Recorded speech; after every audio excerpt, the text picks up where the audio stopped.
If you guys haven't noticed, my wall is pretty barren in my office. I only have two things on it. One, gold YouTube play button to remind me that anything is possible. Two, this photo right up here. It's a canvas that I printed of a photo that I shot, and it has a much deeper story than just a waterfall. So real quick, before I tell you the story about this picture behind me, you have to do me one quick favor. That is smash that like button. This is how you smash a like button. No, this is how. Okay, great job, great job. Let's begin. About 2 years ago, my family and I took a trip to New Zealand and Australia. My sister had been there for about 6 months doing a vet program for school. One day, she said she wanted to take us to a natural hot spring that she had been wanting to go to for quite a while. This wasn't a tourist location. It was more of a semi-known spot that people like to go to hang at in the woods because the water is quite steamy and hot from the natural springs in that area. So we took a drive over to this hot spring and we spent about half of the day there. The next day we happened to find a very similar location, another hot spring that's off the path of this geyser that we were visiting on a little tour. So again, we took pictures, took some video, hung out in the water, and took in the beauty of this amazing natural hot spring. However, on the way out of this second hot spring, we see a sign. An amoeba common to thermal pools may enter, causing rare infection or death. This is not a sign that you want to see after back-to-back days of going in natural hot springs, just like the one when we found the sign. Needless to say, we were panicking at this point.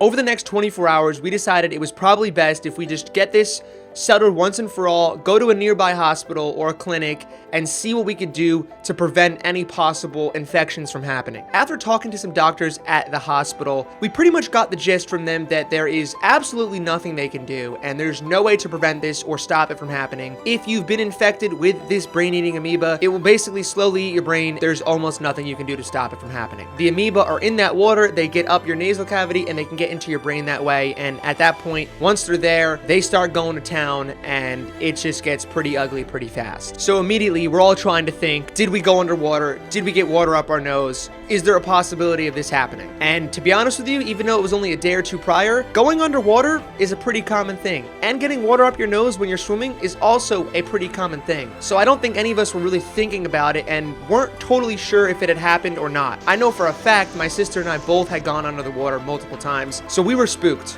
Absolutely spooked. From the very few amount of people in the world that's ever had this, it's only a couple hundred, almost everyone has died. There's only been, I think, 1 or 2 people that actually made it out alive from this, and it's just by sheer luck that they made it out. There's no way to treat it, there's no way to prevent it, there's nothing you can do. Once they're in there, and you're pretty much all but toast. The anxiety and stress and realization of what is happening in the middle of our supposed to be amazing world trip is really starting to eat us alive, no pun intended. To give you a little insight to what was going through our heads, this is what we were reading. Victims usually experience initial symptoms about 5 days after infection of the brain and usually die within the next 5 days after that.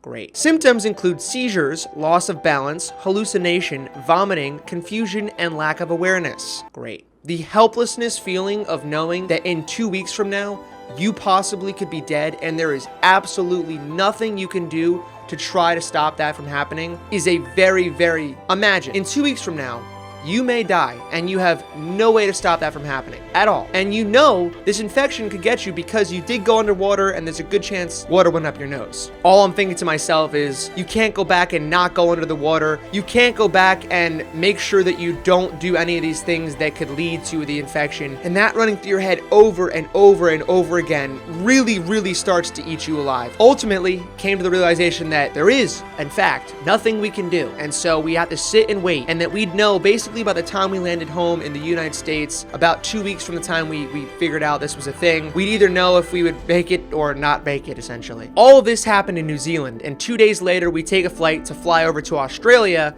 for the second half of our trip. This is a moment I will never forget for the rest of my life. I am sitting in the plane next to my sister. Out of nowhere, she just starts bawling her eyes out, absolutely crying hysterically, freaking out. She just starts saying, I can't handle it, I can't do it, I'm so scared I'm gonna die, I'm so scared one of us is gonna die, fully bawling our eyes out in the middle of this flight. It hit me pretty hard. This is a situation that really shows you the value of life, there is only two ways, in my opinion, that you can look at this. One, sit there and replay your impending doom in your mind. The chance that you could die, there's a good chance that you won't. And obviously I'm standing here today, so I made it out fine. There's a chance at that moment that you don't know. You don't know. And the worst part, I think, for me, was not being able to do anything about it. Having zero control over your own fate. It's almost like you know the date you're gonna die, but you don't know how, and there's nothing you can do to stop. That is a horrible feeling. So after talking to her a bit and calming her down, we both made a pact. We said, okay, we know by the time we get back to the United States, we're either gonna be good or not good to go. So we made an agreement to spend the next week of our lives living to the absolute fullest of our abilities. That means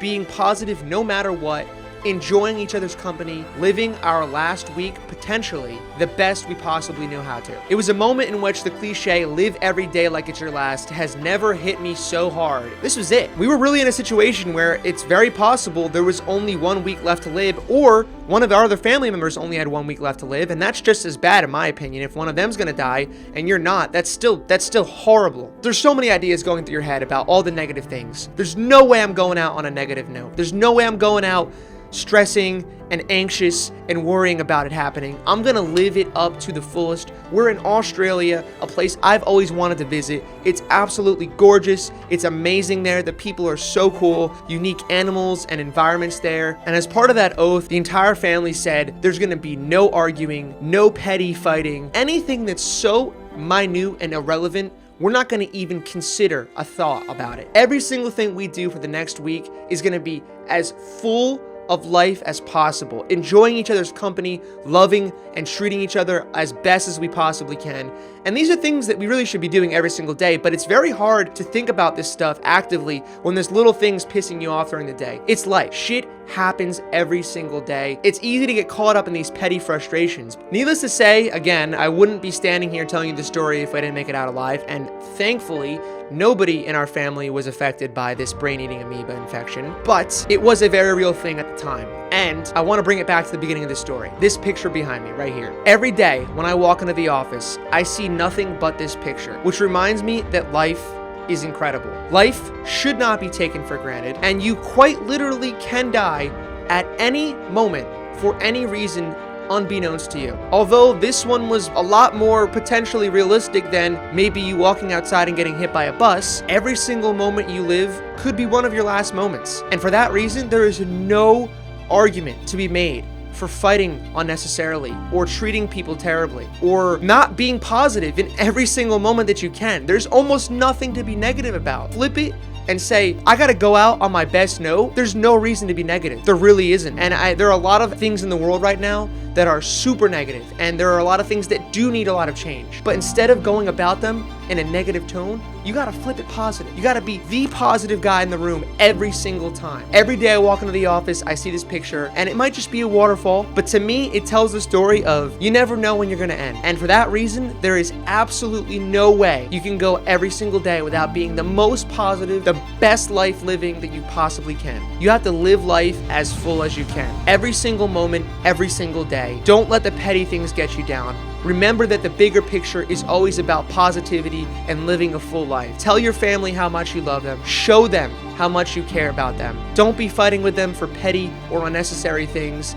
And that goes for your friends too. There's no reason to be fighting about things that are so minuscule and irrelevant in the grand scheme of things. Embrace the beautiful things that this world has to offer, and focus on the good things that you have going for you. The glass is half full. It will always be half full, and it's just about you seeing the glass half full. I'm not immune to the tribulations and struggles of everyday life.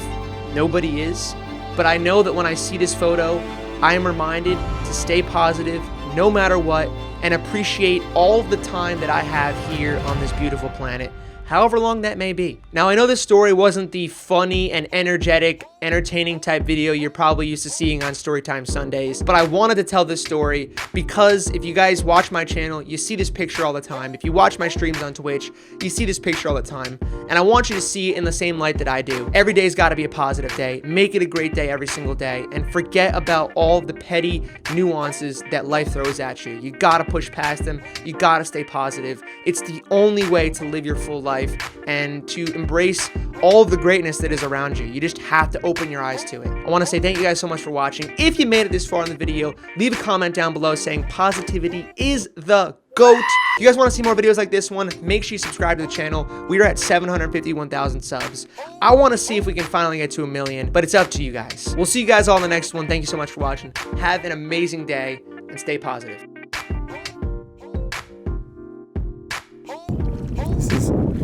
I'm gonna create my own YouTube channel.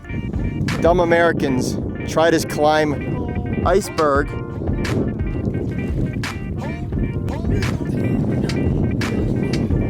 What about it? Shit, it is so cold. Polar bear fun Oh god, no. Polar bear fun Oh, it hurts. Oh, it hurts so bad. Oh, it hurts so. Oh, this is perfect footage for my new YouTube channel.